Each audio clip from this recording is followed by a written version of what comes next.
山治被逼无奈的与家人们乘坐猫车向大妈的蛋糕城堡赶去。在车上，山治的脑海中不断的回放与自己的师傅救命恩人蛰伏在一起的一幕幕。小时候在吉尔玛这个国家中，以王子的身份生活的时候，是自己生命最黑暗的时刻。直到那一天，在雷九的帮助下，有机会逃出吉尔玛，山治才终于能够开心的活下去了。离开吉尔玛后，山治来到了一艘海上餐厅的船上，被餐厅船的厨师们收留下来。在这里，山治不仅可以和大家学习厨艺，还能有机会寻找自己的梦想之地奥布路。可是好景不长，在一个风雨交加的夜晚，餐厅船被海贼袭击，领头的正是蛰伏。山治随口说了一句：“我一定要找到奥布路”，打动了蛰伏。海浪来袭，山治被卷入海中，蛰伏想也没想，跳进海里去救山治，与山治一起流落到了一座荒岛。蛰伏也因此失去了一条腿。不知为什么，蛰伏为了眼前这个小鬼，甘愿放弃自己的生命。也许是因为他和自己有同样的梦想奥布路吧。也许自己不知不觉把实现梦想的机会载到了他的身上，又也许是其他原因。总之，自己就是忍不住想要拼尽全力保护这个小孩的性命。幸运的是，在荒岛度过了漫长的2个月之后，山治和蛰伏成功获救。蛰伏放弃了做海贼，与山治合伙开了一家海上餐厅，名为巴拉蒂。蛰伏教授山治做菜，教授山治做人，教山治爱惜和保护淑女。山治的人生观因为蛰伏产生了很大的变化。因此，从某一方面来说，蛰伏不仅是山治的恩人，山治的养父，也是山治树立人生观的人生导师。当山治听说大马海团和吉尔玛联手以蛰伏的性命做要挟，逼自己结婚的时候，山治震惊之余，决定放弃自己所有的一切，换蛰伏活下去。山治放弃了伙伴，放弃了梦想，放弃了在海上自由航行的机会。那个吵吵闹闹、整天对自己又踢又骂的老头，无形中已经成了自己的生命。山治坐在猫车上，绝望地感叹一声：“人生大概也就这样了吧。”直到一个声音响起来，唤醒了山治的心神。娜美和路飞乘坐没有天灵盖的巴姆大王向大妈的蛋糕城堡赶去。乔巴在镜子世界中找到了可以与娜美通话的一面镜子，通过娜美手中的碎镜子，乔巴联络上了娜美。他告诉娜美，现在山治向蛋糕城堡而去，必须在他到达之前拦住他。娜美很担心乔巴那边的情况，乔巴一边告诉娜美自己这边一切安好，大可放心，一边尖叫着逃命。娜美一脸的省略号，看样子乔巴那边完全不像是没事啊。乔巴最后告诉娜美，如果找到山治再联系。突然啪的一声，随着乔巴的尖叫，娜美手中的镜子碎了一地。娜美担心乔巴和加洛特，更担心山治。可是现在担心也没有什么用，大家都是各尽其责，做好自己手里的工作。镜世界里，乔巴与娜美断了联系后，与加洛特一起在镜世界里和布雷玩藏猫猫。布雷阴险地笑了笑，你们想玩，那我就陪你们玩吧。他走到一面镜子前，把手伸进镜子里，拽出来一堆人。乔巴和加洛特定睛一看，布雷拉进镜子里的正是在诱惑森林里他们遇到的那群生物霍米茨、会说话的鳄鱼、褐骑士兰道夫，还一堆的棋子士兵。布雷下令分头找到那2个小东西。加洛特很害怕，那边眼看着帮手越来越多，自己这边就2个人，被抓到是迟早的事情。乔巴想了想，决定利用布雷的能力搞一些事情。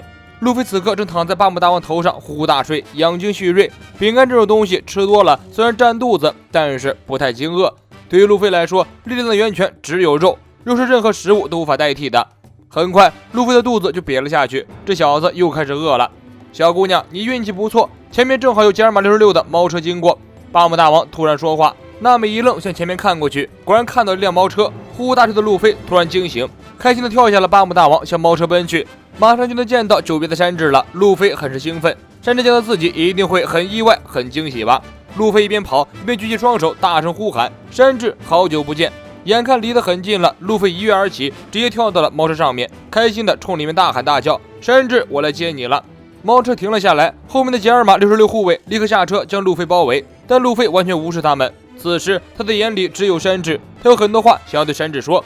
虽然你留言说一定会回来的，但是我不喜欢等人。本来我是一人来的，但是如果我一个人的话……没等路飞说完话，一直坐在座位上沉着脸的山治突然飞起一脚，将满脸阳光和兴奋的路飞踢飞。紧跟着追过来的娜美吓了一跳：“你在做什么呀，山治？”山治俯视着路飞，用一种近乎寒冰一样的声音说道：“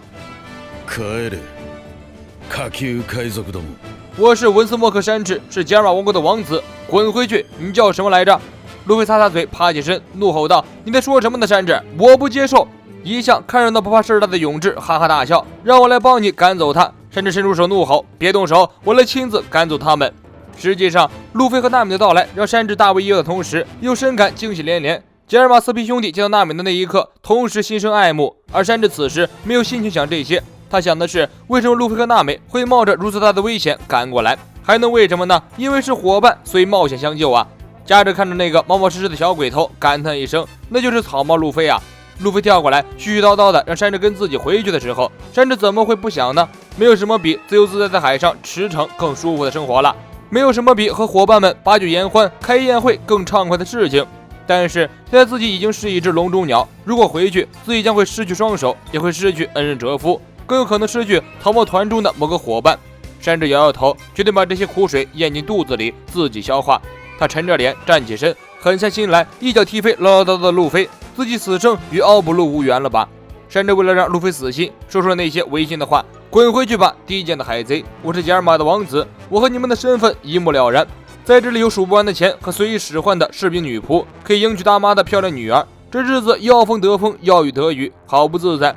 究竟哪边更幸福，根本不用比吧？我为什么要回到你们那个无趣的海贼团里？我是不会回去的。你们居然能知道这里，真是辛苦了。”路飞执意不走，山治拦住了想要出手的勇志，自己跳下猫车，慢慢地向路飞走了过去。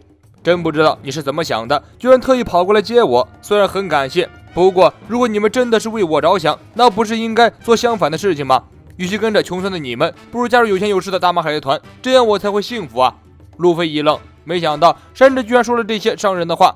山治继续对路飞冷嘲热讽：“你能不能成为海贼王都是未知的，则两木而栖，这是人之常情吧？”娜美想要劝山治几句，但是山治的眼神完全把他吓住了。他从来没见过山治用那种凶狠狠的眼神看自己，看同伴。路飞收起笑容，面色阴沉。所以说，你一直以来都是骗我的。山治敲了下皮鞋，一团火焰从脚上燃了起来。没错，我打心底就瞧不起你。一至三兄弟在猫车上，期待着即将到来的反目大战，兴奋的直搓手，好像能看到有趣的东西了。山治做好了战斗姿势，从路飞的表情，他也能看出来，对于突然变化的这一切，路飞根本不能接受，那就来一点皮肉之苦，让他彻底死心好了。恶魔封脚，夹肉射击，娜美失声尖叫：“等一下，山治！”路飞站在原地动也不动，硬生生扛下山治，全力一击。山治这一招完全不留余地，狠狠地踹在路飞的脸上，将路飞踢出好远。路飞在空中转了几圈后，双脚落地，滑行一段距离后稳稳站住。路飞的鼻子里飙出血来，牙齿也被山治踢飞了一颗。娜美懵了，本来以为山治只是说一说，做一点表面功夫，没想到他对路飞居然下死手。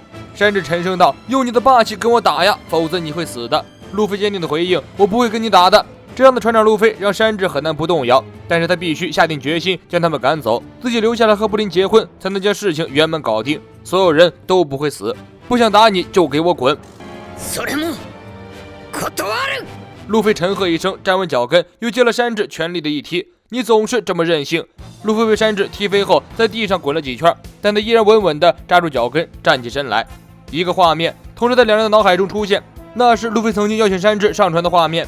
当时路飞这样说：“喂，山治，做我的伙伴吧，成为我船上的厨师。”路飞和山治喘着粗气，互相对视，双方各有苦衷，但都不想说出口。娜美开口打破僵局：“住手，山治，我们只是想接你回去而已。”路飞他为了来到这里，一整夜都在与敌方的干部战斗，身体已经……路飞大吼一声：“不要插嘴，这可是决斗！”山治一咬牙，脚下的火焰再次燃起。山治冲过去，对着路飞的肚子一顿猛踢。路飞咬紧牙关，紧紧地握住拳头，不反抗，不防御，不躲闪，硬挺着让山治暴踢自己。山治也是不客气，火焰脚对准路飞的脑袋、胸腹，一招接着一招，很快将路飞踢得浑身是伤。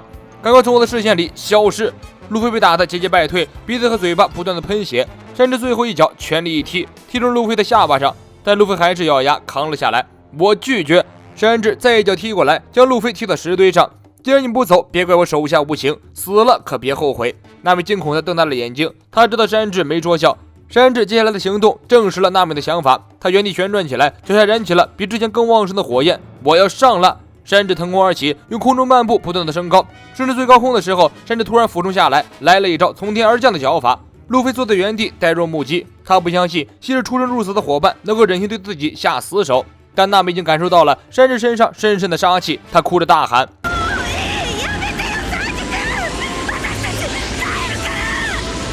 路飞固执的大喊：“我不回去！”山治在空中旋转起来，化身成人形风火轮。大概是他觉得路飞有主角光环，所以不会死吧。山治对着路飞的脑袋来了一招全力破碎踢，一招踢爆了路飞的天灵盖。路飞差一点就和巴姆大王一样，天灵盖被掀飞了。路飞眼前一黑，倒在地上晕了过去，鲜血从头上流出来，瞬间染红了脑袋下面的草地。娜美跳下巴姆大王，尖叫着向路飞奔跑过去。山治冷酷地转过身，走向猫车。周围那些杰尔玛66的士兵都看傻了，多么惊人的战斗力，真不愧是文斯莫克家族的血统。娜美扑到路飞身边，尖叫着摇晃路飞的身体，但路飞一点反应都没有。娜美愤恨地站起身来，叫住山治，走过去一巴掌甩在山治的脸上。抱歉，做了多余的事情，再见。永志已经按耐不住了，多么厉害的女人，太带劲儿了。娜美转身跑回路飞的身边，山治也没有多做停留和所谓的依依不舍，漠然地走上了猫车。加之用领导做会议总结的口吻说道：“总算斩断了不需要的缘分啊！”山治无情地怼回去：“废什么话呀，开车走得了。”士兵们启动猫车，大部队继续向蛋糕城堡挺进。山治坐在座位上，用手掐住自己的脸，默默忍受着心底里的悲哀和伤痛。本来已经昏厥的路飞听到猫车声音响起，知道山治要走了，他居然恢复了意识，然后艰难地爬起身站了起来。路飞对着山治离开的方向大吼一声：“等一下，山治，你说的那些话其实都不是你的心里话吧？不要说谎了，你以为这样就能赶走我吗？别开玩笑了，无论你踢我多少脚，痛的只有你自己。”猫车上的山治紧紧抓着自己的脸，泪水已经止不住地流了出来。山治紧紧地咬住自己的嘴唇，努力不让自己哭出声来。雷九不用回头看，也知道山治已经泣不成声。他轻声问道：“要停下来吗？”山治哭着说道：“继续前进。”路飞喘着粗气，娜美跑过来劝道：“别说了，路飞，为什么这样？他有什么理由这样对你？”路飞暴喝一声，打断娜美。路飞看着越来越远的杰尔玛66队伍，喘了几口气后，憋足了力气，大吼道：“旅程还在途中啊！我会在这里等你的。你如果不回来，我就饿死在这里，因为你是我们的厨子，我只吃你做的饭。”山治哭得浑身发抖，路飞的声音还在身后，甩也甩不掉，忘也忘不掉。肚子饿了也好，天上下刀子也好，我都会在原地不动，在这里等你。你一定要回来呀，山治！